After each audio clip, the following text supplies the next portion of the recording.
First, let's start by correctly pronouncing his name. Dvorak, Dvorak. It's actually pronounced Dvorak. You'd have to talk to someone who knows a little bit more about Slavic pronunciation than I do to explain why, but that's how you pronounce it, Dvorak.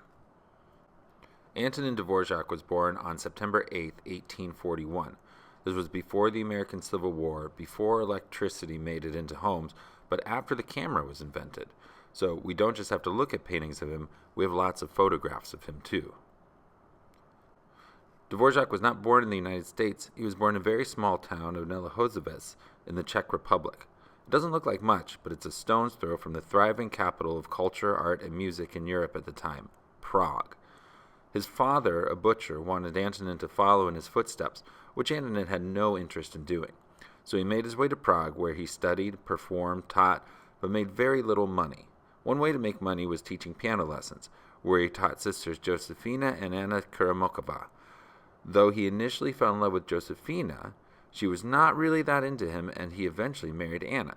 Don't worry, they all stayed close friends and were actually all neighbors for a lot of Dvorak's life. Dvorak became popular with a piece he composed called Slavonic Dances, which was inspired by the popular music he grew up listening to.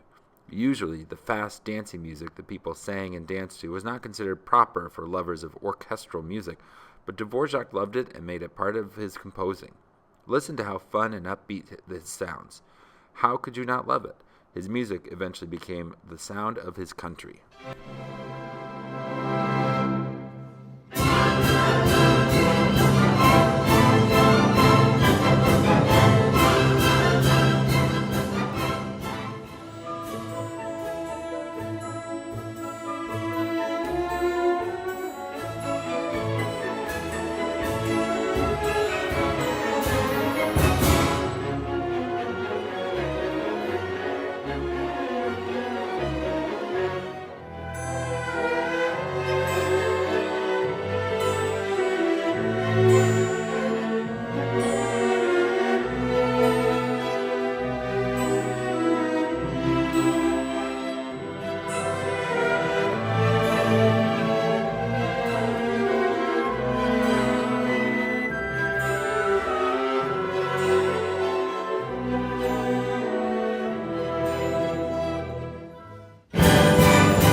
Well, Dvorak eventually became so popular that people in America wanted him to create music that would be considered American music.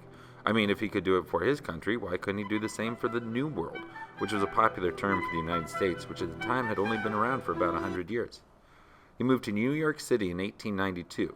To put it into context, this was the same year that Abraham Lincoln's birthday was declared a public holiday in the U.S., and the first ever basketball game was played in Springfield, Massachusetts.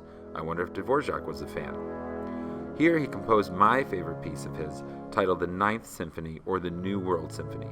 It's filled with beauty, intense longing, joyful celebrations, thrilling climaxes, and let's not forget one of my all-time favorite melodies, the theme known as Going Home.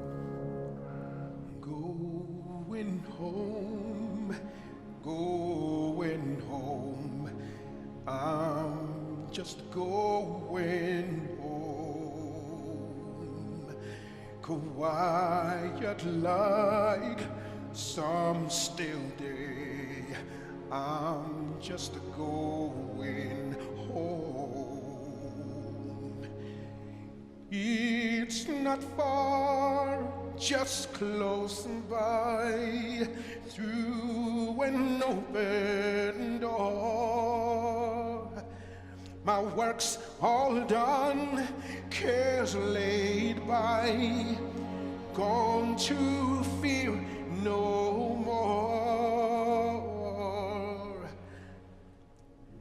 Mother's there, expecting me, and father's waiting too,